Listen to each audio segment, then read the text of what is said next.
आदरणीय मुख्य वक्ता जी।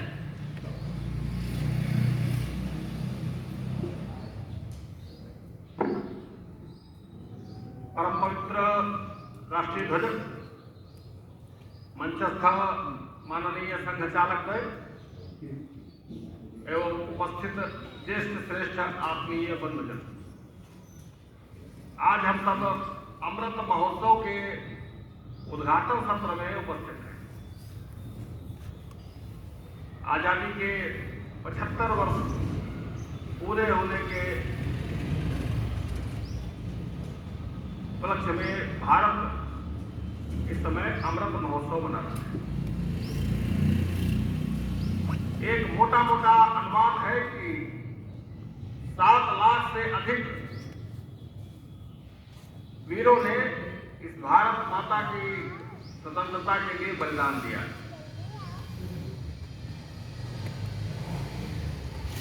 लेकिन जब हम सब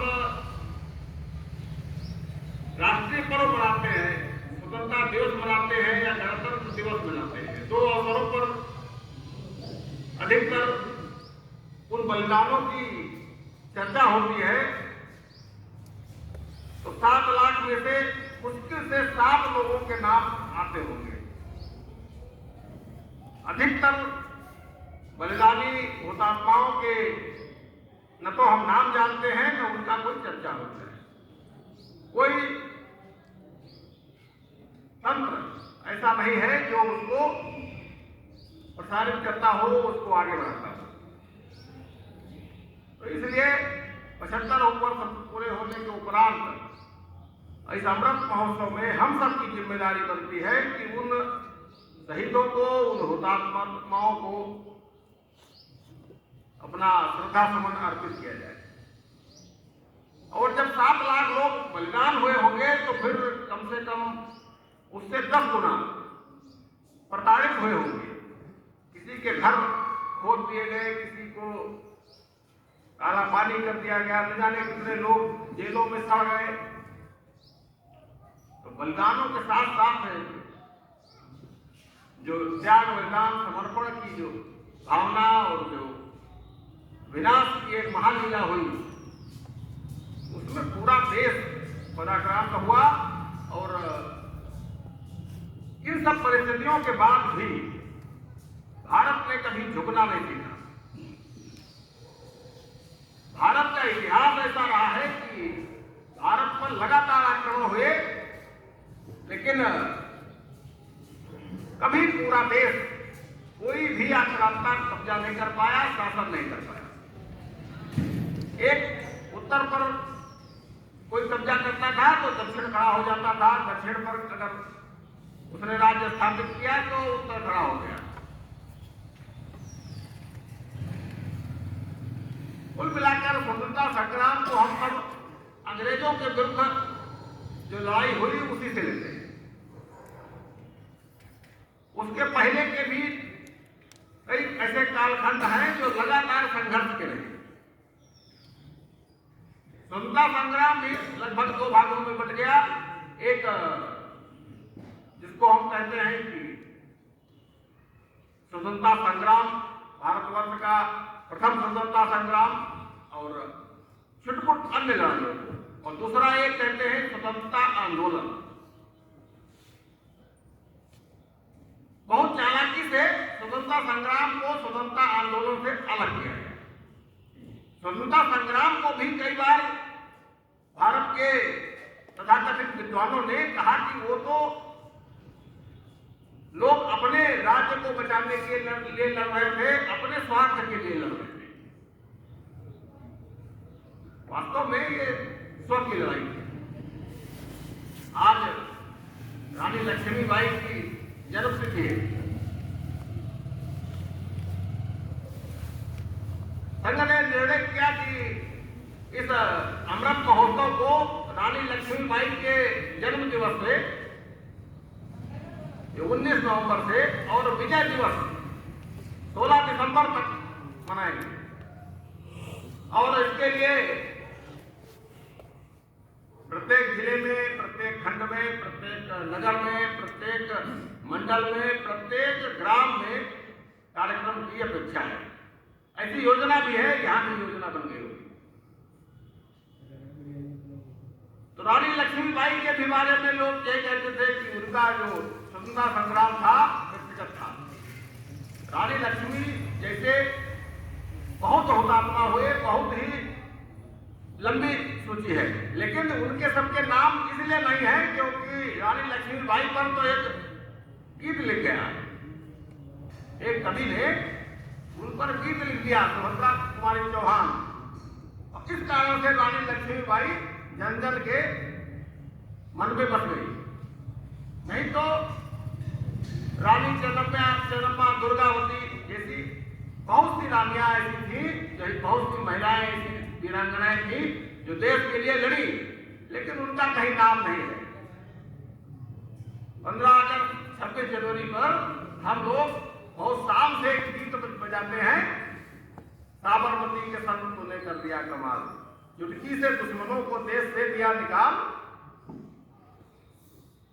किसी देश में आज तक दुनिया के किसी देश में आजादी चुटकी से नहीं मिली है। गांधी जी के योगदान को नकारा नहीं जा सकता, योगदान उनका अविस्मरणीय है। नेहरू जी का भी योगदान अविस्मरणीय है, बड़े परिवार से थे, उसके बाद भी आंदोलन में भाग लिया और जो भी कष्ट झेले वो उनके लिए बड़ी बात थी। लेकिन जो हुतात्माओं और जो स्वतंत्रता संग्राम सेनानियों के बलिदान को नकारा जाता है, जो उनके बलिदान को नगण्य बताया जाता है, उनको ध्यान नहीं दिया जाता है,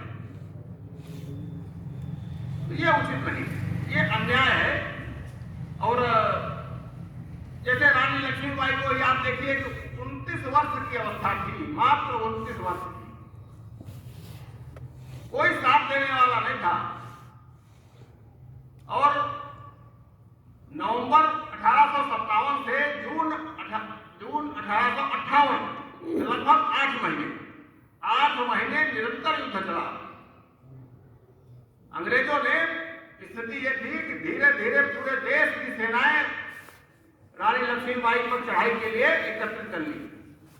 एक अंग्रेज अफसर आया, नहीं कब्जा कर पाया झांसी पर, दूसरा आया, तीसरा आया, चौथा आया, लगातार आते गए। रानी के पास क्या था? छोटी सी सेना थी, वेतन देने के लिए व्यवस्था नहीं थी। 14,000 सैनिक थे और वो भी सब स्वयं सेवक। 14,000 सैनिक देश के लिए मरने वाले। रानी ने कहा झांसी नहीं दूंगी, मैं अपनी झांसी नहीं दूंगी, जिसको लड़ना है मेरे साथ है। 14,000 स्वयंसेवक, 14,000 उसमें से भी महिलाएं थी, महिलाएं भी थी, पुरुष भी थे, महिलाएं भी थी, वो सब मिलाकर 14,000। और अंग्रेजों की सेना लाखों में थी। इसके बाद भी कई बार आक्रमण किए तो किले पर ऐसी व्यवस्था कर रखी थी कि हिम्मत नहीं पड़ी उनकी, कब्जा नहीं कर पाए किले पर। 8 महीना बहुत होता है उस समय, उस कालखंड में 8 महीने वो युद्ध लड़ी। और अंत में ग्वालियर के किले के पास भीषण युद्ध हुआ 17 जून 1858 को भीषण युद्ध हुआ। और उस युद्ध में उनको ज्यादा चोटें आई और फिर एक संत के आश्रम में 18 को उन्होंने प्राणों का बलिदान दिया। छोटा बच्चा था, वो भी वही संत की कुटिया में रह गया। लेकिन उस बलिदान को हम नकारते हैं। हम कहते हैं कि वो बस अंग्रेज तो बस उनको मार्च से चले गए, जनता के केवल प्रदर्शन मात्र को देखकर चले गए। नेताजी सुभाष चंद्र बोस को भूल जाते हैं हम।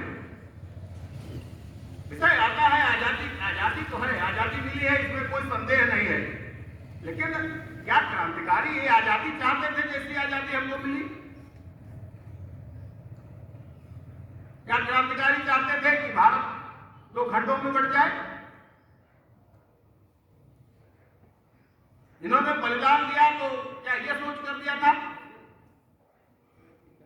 तो बहुत सी ऐसी बातें हैं जिसमें हम सब और आज का युवा कर भी रहा है। आज का युवा उन सब बातों पर विचार कर रहा है। खंडित भारत का जो सेनाध्यक्ष था, आश्चर्य करेंगे आप कि भारत का सेनाध्यक्ष और पाकिस्तान की सेना का सेनाध्यक्ष एक ही था। दोनों देशों की सेनाएं आपस में युद्ध कर रही थी। भारत की सेना और पाकिस्तान की सेना, जो पहला युद्ध हुआ उसमें भारत का सेनाध्यक्ष और पाकिस्तान का सेनाध्यक्ष दोनों का एक ही सेनाध्यक्ष था, वायसराय। कभी सुना है एक कमांडर की दो सेनाएं आपस में युद्ध लड़ रही हो? उनके जो नीचे के अफसर थे, लेफ्टिनेंट जनरल, मेजर जनरल, जो सबसे ऊपर रैंक के अधिकारी होते हैं, वो भी अंग्रेज थे। नीचे की सेनाएं लड़ रही थी, ऊपर के लोग लड़वा रहे थे। और स्थिति तो यह है कि जो ब्रिटेन ने जो भारत के साथ किया वो 2014 तक चला और 2014 के बाद तक चला, लेकिन अब काबू में है। अब उसने अपना रवैया बदला है, नहीं तो लगातार पाकिस्तान के पक्ष में जाता था। भारत स्वतंत्र हो गया, लेकिन भारत की स्वतंत्रता के लिए लड़ने वाले नेताजी सुभाष चंद्र बोस, जिन्होंने रंगून में अपनी सरकार स्थापित कर दी थी, भारत की पहली अंतरिम सरकार रंगून में बन चुकी थी, अपना रेडियो स्थापित कर लिया था, रेडियो से प्रसारण किया उन्होंने, और रेडियो प्रसारण में उन्होंने राष्ट्र के नाम संदेश में गांधी जी को कहा कि आप हमारे साथ आ जाइए, पूरे भारत पर स्वतंत्रता का अधिकार होगा, अपने लोगों का अधिकार होगा। उसको नकार दिया गया। नेताजी सुभाष चंद्र बोस जो पूरी दुनिया के जितने देश ब्रिटेन के विरुद्ध लड़ रहे थे, उन सबको एक किया, सबका सहयोग लिया। द्वितीय विश्व युद्ध में जितने सैनिक भारत के विदेशों में पकड़े गए, उनको सबको लाकर अपनी सेना में भर्ती किया। भारत की 25 लाख फौज जो विदेशों से वापस आई थी, वो अंग्रेजों के साथ काम करने को तैयार नहीं थी। जो आजाद हिंद फौज की अगर बलिदानों की बात करें तो 21,000 जवान उनके बलिदान हुए भारत पर, 21,000 जवान। और विदेशों से द्वितीय विश्व युद्ध लड़कर वापस आने वाली भारत की जो सेना थी, 25 लाख सेना थी, उसमें कुछ ब्रिटिश सैनिक थे, सिर्फ भारतीय थे, वो लड़ने को तैयार नहीं थे, विद्रोह को तैयार थे। तब अंग्रेज भारत छोड़कर भागे। शर्त क्या थी? शर्त यह थी कि नेताजी सुभाष चंद्र बोस भारत में नहीं घुसने पाएंगे। भारत स्वतंत्र होने के बाद भी उनको भारत में आने के लिए अनुमति नहीं थी। जिंदा मुर्दा पकड़कर ब्रिटेन को ही देना था।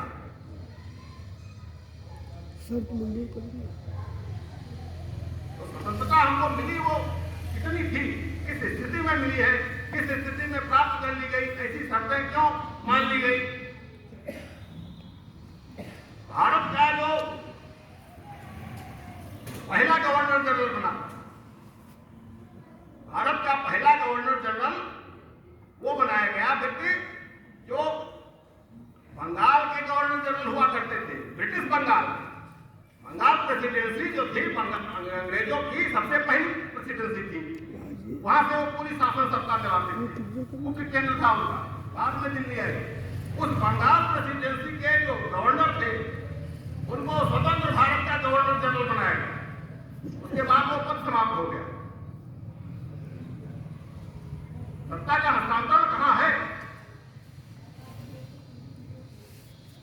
कैसे मिल सकता है स्वतंत्र वीरों को सम्मान? तो इन सब चीजों पर विचार करने की आवश्यकता है। स्वतंत्र वीर सावरकर, उनके बलिदान को कौन नकार सकता है? लेकिन चरित्र हनन का प्रयास में कोई कमी नहीं छोड़ते। 1904 में उन्होंने अभिनव भारत नाम के संगठन को बनाया। अभिनव भारत बनने के बाद 1906 में वो ब्रिटेन चले गए। ब्रिटेन में बैरिस्टर जो बार एट लॉ होता था, इसको पढ़ने के बाद यहाँ तो बैरिस्टर थे, तो बैरिस्टर जो होता था वो ब्रिटेन में पढ़ाई होती थी, तब ब्रिटेन में रहकर पढ़ता था और भारत आकर वो बैरिस्टर कहलाता था। तो वो भी बैरिस्टर की पढ़ाई करने चले गए ब्रिटेन में, और उसके बाद वहां ब्रिटेन में 1909 में मदन लाल ढींगरा द्वारा एक हत्या कर दी जाती है। जो पंजाब में जलियांवाला कांड हुआ था, जनरल डायर ने गोलियां चलवाई थी, जनरल डायर मर चुका था, लेकिन वहां के जो कैप्टन था उस समय वहां पर, उसको मदन लाल ढींगरा ने मार दिया 1909 में। भारत में एक महाराष्ट्र में एक डीएम को कुछ लोगों ने मार दिया। इसी जिले में एक एसपी को, एसपी भी कैप्टन ही होते थे, चलिए अभी कप्तान कभी कभी बोलते हैं हम लोग एसपी को, तो उसको मार दिया। 3 हत्याएं हुई, तीनों अंग्रेज थे। उन हत्याओं के बाद अंग्रेजों के कान खड़े हुए, कौन है इस संगठन इसके पीछे? तो 1909 में अभिनव भारत का नाम आया, 10 में प्रतिबंध हो गया, 1 साल चला, 10 में प्रतिबंधित संगठन हो गया। अंग्रेजों ने उस पर प्रतिबंध लगा दिया और सावरकर जी को इन तीनों हत्याओं के लिए दोषी माना और उठाकर जेल में डाल दिया। सावरकर जी के सामर्थ्य को आप तोड़ नहीं सकते हो। सामर्थ्य उनका ऐसा था कि ब्रिटेन से पानी के जहाज में बंद करके उनको भारत लाया जा रहा था प्रोसिक्यूट करने के लिए, भारत में ले जाएंगे, वहां मुकदमा चलाएंगे, क्योंकि भारतीयों को दिखाना था देखो तुम्हारा क्या हाल हम कर रहे हैं। ब्रिटेन में फांसी देते थे तो कौन देता? तो भारत ला रहे थे, तो रास्ते में जहाज की जो खिड़की होती है, शौचालय की खिड़की थी, उससे तोड़कर कूद गए सावरकर। 21 मील इंग्लिश चैनल था, वहां से 21 मील तैरकर फ्रांस पहुंच गए। है किसी की दम? सामर्थ्य सोचिए कितना था। 21 मील तैरकर फ्रांस पहुंच गए, और फ्रांस उस समय ब्रिटेन से विरुद्ध था। लेकिन हुआ यह कि जब किनारे पहुंचे तो वहां जो सिपाही थे वहां पर, उनको सावरकर जी ने कहा कि हमको जो है राजनीतिक शरण चाहिए। तब तक ब्रिटेन के ये जहाज के लोग पहुंच गए, जो पीछा किए थे उनका, वो पहुंच गए। उन्होंने कहा कि ये चोर है, जहाज से चोरी करके भागा है, हमको दे दीजिए। ले देके कुछ पैसा देके उनको इन्होंने सावरकर जी को वापस ले लिया। अगर फ्रांस की सरकार को जानकारी हो जाती, उच्च स्तर पर जानकारी पहुंच जाती, तो शायद सावरकर जी कभी अंग्रेजों हाथ नहीं होते। लेकिन उन्होंने वहां पर छल बल से किसी तरह सावरकर जी को पुनः गिरफ्तार कर लिया, भारत लाए। भारत में जो सिल्वर जेल है, जिसको यहाँ काला पानी बोलते थे, जो गया जिंदा वापस नहीं आया, सिल्वर जेल में सावरकर जी को बंद किया। कितने कांग्रेसी सिल्वर जेल में बंद थे? पता करिए, कितने कांग्रेसी सिल्वर जेल में बंद किए गए। और कुछ दिन रहने के बाद सावरकर जी को पता चला कि हमारे बड़े भाई भी इसी जेल में। पूरा परिवार समाप्त हो गया। उस व्यक्ति का चरित्र हनन लोग करते हैं इस देश में। क्यों? क्योंकि जब क्रांतिकारियों का चरित्र हनन करेंगे तभी स्वयं को वो क्रांतिकारी और देश आजाद कराने वाले कह सकते हैं। चुटकी से दुश्मनों को देश से दिया निकाल, खप गए लोग। क्योंकि जो हत्याएं हुई भारत में अंग्रेज अधिकारियों की, उसमें जब जांच हुई तो पता चला कि जो माउजर ब्रिटेन से आए थे, उसमें जो पिस्टल पकड़ा गया, माउजर पकड़ा गया, वो मेड इन ब्रिटेन था। उसकी जांच हुई तो उन्होंने कहा ये मेड इन ब्रिटेन यहाँ कैसे आ गया? तो पता चला कि 26 पिस्टल वहां से ब्रिटेन से भारत आए थे। किसने भेजा? गुलाम आया सावरकर जी। सावरकर जी को उठाकर जेल में बंद कर दिया, और उस जेल में शौचालय की व्यवस्था नहीं थी। उसी कमरे में निवृत्त होना पड़ता था, उसी कमरे में भोजन करना पड़ता था। कल्पना करिए आप, पानी एक छोटे से डिब्बे में पानी देते थे, बस चाहे पी लीजिए, चाहे शौच में इस्तेमाल कर लीजिए, चाहे मुंह धो लीजिए। और दिन भर कोल्हू चलाना पड़ता था तेल निकालने के लिए, कोल्हू चलाना पड़ता था। और कोल्हू में तय था कि इतना तेल प्रतिदिन निकालना है, कम निकला तो चाबुक चलता था शाम को। और इसके बाद 1000 पन्नों का ग्रंथ सावरकर जी ने जेल में लिखा। ऐसी विलक्षण प्रतिभा को चरित्र हनन करते हैं लोग। 1000 पन्नों का ग्रंथ, दीवारों पर उन्होंने गीत लिखे। और दीवार पर ऐसे गीत लिख सकते हो तो पत्थर से लिखते थे, जो पत्थर थे उसको लेखनी बनाया उन्होंने। ऐसे थे स्वतंत्र वीर सावरकर। और उन्होंने ये कहा था कि जिस दिन ये हिंदू समाज एकत्र हो जाएगा, हिंदू समाज जागृत हो जाएगा, उस दिन ये सेकुलर नेता जो है ये कोट के ऊपर जनेऊ पहनेंगे।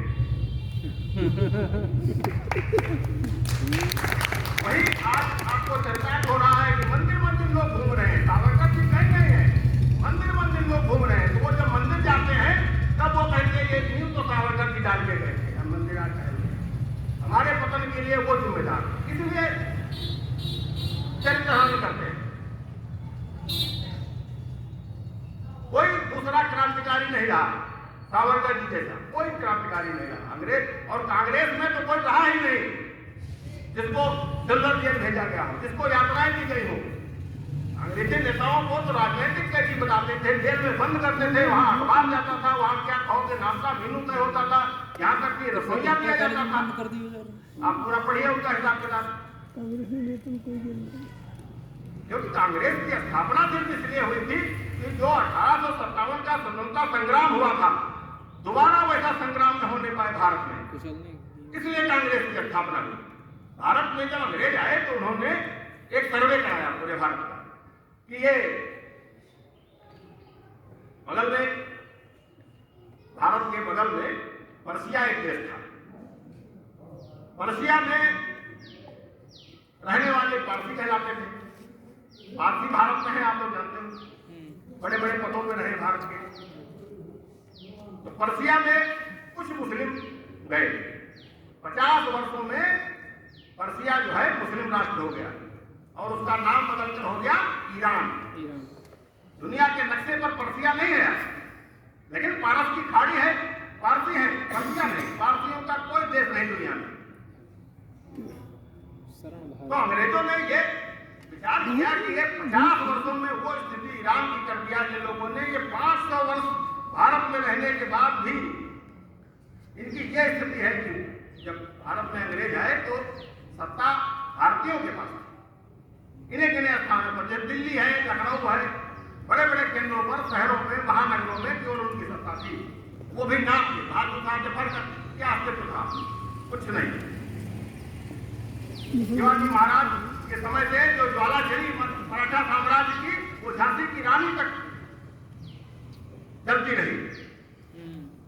शिवाजी महाराज का स्थापित किया हुआ राज्य, झांसी की रानी और बिठूर और झांसी, ये शिवाजी मराठा साम्राज्य के अंग थे। और ये जो राजा थे ये सब मराठा उनके वंश के लोग थे। कहां गया इस्लामिक राज्य? तो एक हमको ये बताया भी जाता है पूरे भारत पर शासन किया, लेकिन कभी नहीं किया। तो ध्यान से आप देखेंगे तो फिर कभी नहीं किया। शिवाजी महाराज के बाद मराठा साम्राज्य कभी अंत हुआ ही नहीं उसका। तो ये सब देखने के बाद अंग्रेजों ने विचार किया कि आखिर ऐसी कौन सी ताकत है इस देश के अंदर जो ये बार बार उठ खड़ी होती है, बार बार विद्रोह होता है। दुनिया भर के आक्रमणकारी आए, सबको खोद कर गाड़ दिया। पूरे जो सर्वे के बाद उन्होंने एक निष्कर्ष निकाला कि इस देश में हिंदू धर्म संस्कृति की एक धारा बहती है, जिसको अंग्रेजी में कहते हैं अंडर करंट। दिखती नहीं है लेकिन बहती है, जमीन के नीचे बह रही है। हिंदू धर्म संस्कृति की धारा है, उसके कारण ये भारत बार बार उठ खड़ा होता है, कभी हार नहीं।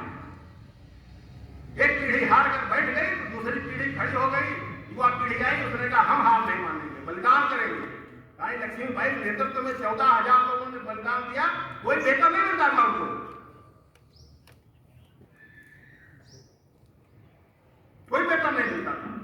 ऐसे लोग खड़े हो गए। तो उन्होंने इस चीज को बहुत ध्यान से, बहुत गहन अध्ययन किया, आखिर कारण क्या है। तो विषय आया कि ये हिंदू धर्म संस्कृत की धारा है। उसको खत्म करने के लिए 3 काम किया अंग्रेजों ने। पहला किया, एक ईस्ट इंडिया कंपनी के नौकर थे राजा राम मोहन राय, उन्होंने ब्रह्म समाज की स्थापना की। ब्रह्म समाज का काम यह था कि हिंदू समाज में जो भी छोटी छोटी बुराइयां हैं उनको लेकर पथभ्रष्ट करना, समाज में लोगों का को अपमानित करना, तरह तरह से घेरना, और अंग्रेजों की सहायता से वो काम करते थे। जरूरत पड़ती थी तो अंग्रेजी सेना, अंग्रेजी पुलिस उनके संरक्षण में आती थी। वो एक काम शुरू किया उन्होंने, कुछ दिन चला, और उसके बाद ब्रह्म समाज को टक्कर देने के लिए आर्य समाज की स्थापना हो गई। ब्रह्म समाज आया पहले, और ब्रह्म समाज के बाद दूसरा काम उन्होंने ये किया कि भारत की शिक्षा पद्धति में आमूलचूल परिवर्तन कर दिया। शिक्षा पद्धति पूरी बंद कर दी। तो शिक्षा पद्धति आसान तो है नहीं। आज सरकार इतनी ताकतवर होने के बाद भी शिक्षा पद्धति नहीं बदल पा रही है, चाहते हुए भी। सोचिए कितना दमन हुआ होगा, कितना। तो उन्होंने 2 विकल्प निकाले कि 2 काम करने हैं हमको। एक तो संस्कृति को प्रतिबंधित करना है, दूसरा संस्कृत को प्रतिबंधित करना है। संस्कृत और संस्कृति में अंतर समझ लीजिए। इन दोनों को उन्होंने प्रतिबंधित किया, और इसके लिए एक काम ब्रह्म समाज ने किया, दूसरा शिक्षा पद्धति ने किया। दोनों काम करने के बाद भी 1857 की क्रांति हो गई। तब उन्होंने 1885 में भारतीय राष्ट्रीय कांग्रेस की स्थापना। उद्देश्य यह था कि दोबारा ऐसी क्रांति न होने पाए।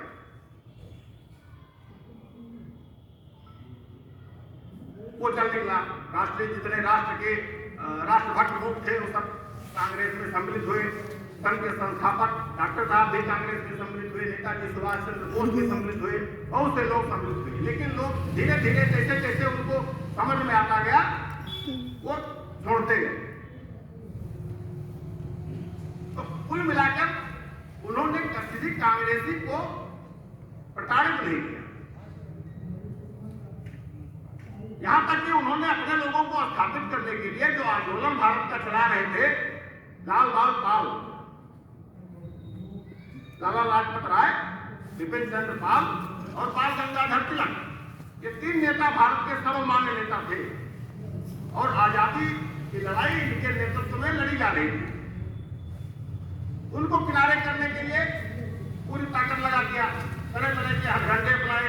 2 लोग धीरे धीरे किनारे हो गए। लाला लाजपत राय नहीं माने और आंदोलन करते रहे। अंततः उनको चौराहे पर पीट कर मार दिया। लाठीचार्ज में मरे थे ना, चौराहे पर पीट कर मार दिया। लेकिन उनके साथ जो युवा थे वो समझ रहे थे कि लाठीचार्ज नहीं है, ये हत्या है, सुनियोजित हत्या थी। और उसका बदला लेने के लिए चंद्रशेखर आजाद, भगत सिंह, सुखदेव,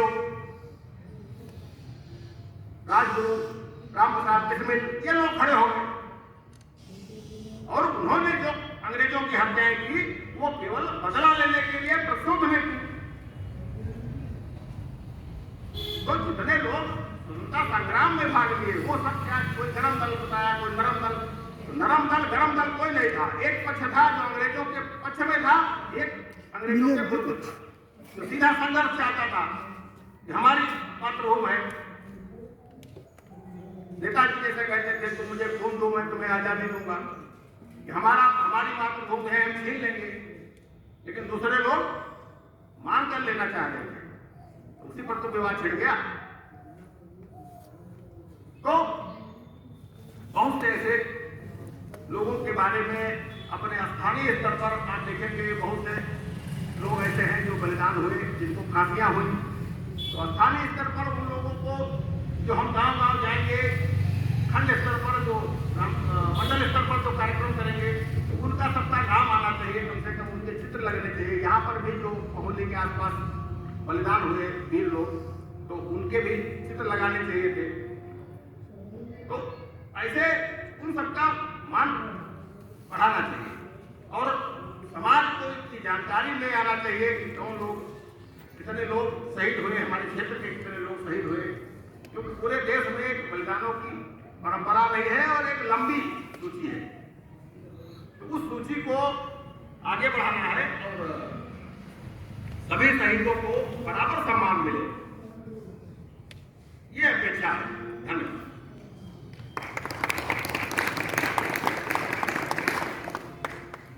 भारत माता की जय। ये एक ऐसा घोष है जिसका जय घोष जब होता है तो हम सभी के अंदर एक नई ऊर्जा का संचार होता है। तो एक बार में दोनों हाथ ऊपर उठा के बोलेंगे भारत माता के जय। भारत माता के जय। भारत माता के जय।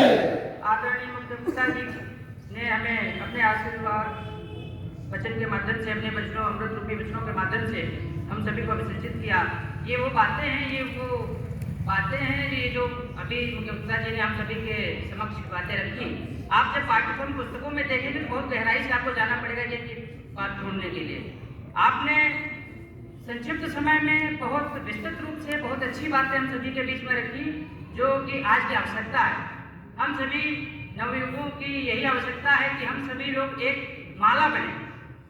जिस तरीके से माला में एक धागा होता है, उसमें मोती पड़े होते हैं और एक एक मोती मिलकर एक माला का निर्माण करते हैं, उसी प्रकार हम सभी को अपने सनातन को, अपनी संस्कृति को, अपनी वैदिक परंपरा को धागा मानना है और अपने आप को उसमें पिरोना है, जिसके फलस्वरूप हम सब लोग एकत्रित होंगे और भारत में से विश्व गुरु बनेगा। कार्यक्रम की अगली कड़ी को बढ़ाते हुए मैं माननीय खंड संचालक जी से आग्रह करूंगा कि हम सभी को अपना आशीर्वाद वचन दें। माननीय श्री खंड संचालक जी, हम सभी लोग तालियों से स्वागत करेंगे।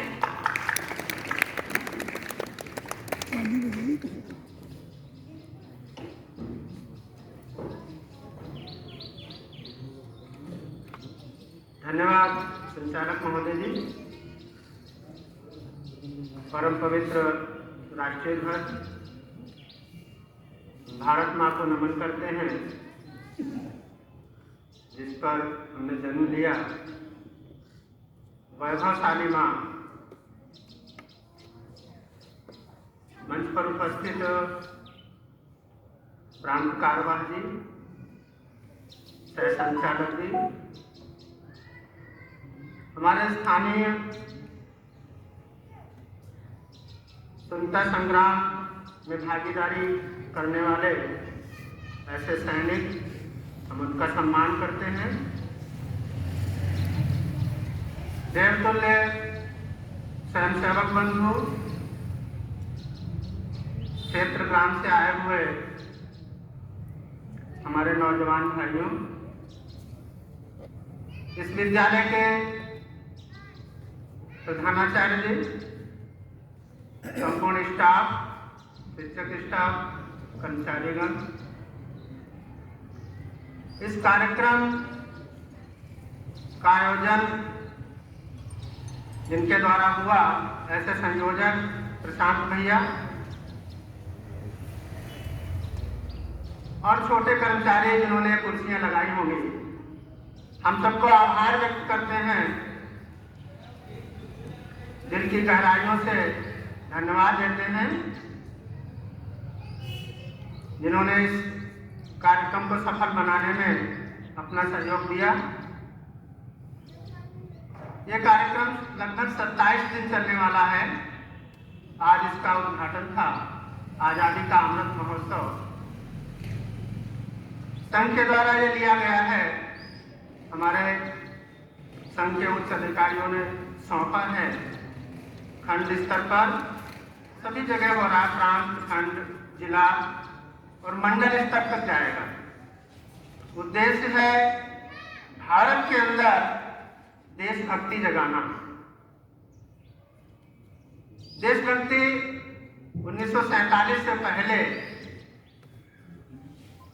पहले तो स्वतंत्रता से पहले हमारे भारतवासियों में कूट कूट कर भरी थी। अभी ये मालूम होता है कुछ ह्रास हो रहा है। इसी को निमित्त में लेकर के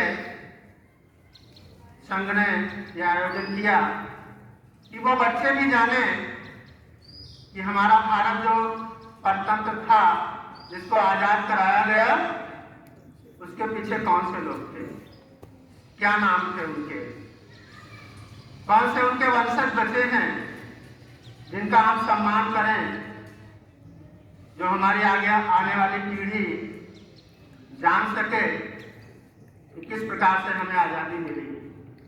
वैसे तो आज़ादी देखें तो कभी हम स्वतंत्र रहे ही नहीं। 1000 वर्ष गुलामी का रहा। फ्रांसीसी, हूण, डच, पुर्तगाली, ऐसे ऐसे तमाम आबताई आए, मुगल आए, हम संघर्षरत रहे। भारत हमारा संघर्षरत रहा, और संघर्षरत जब हम रहे हैं तो हम परतंत्र नहीं हो सकते।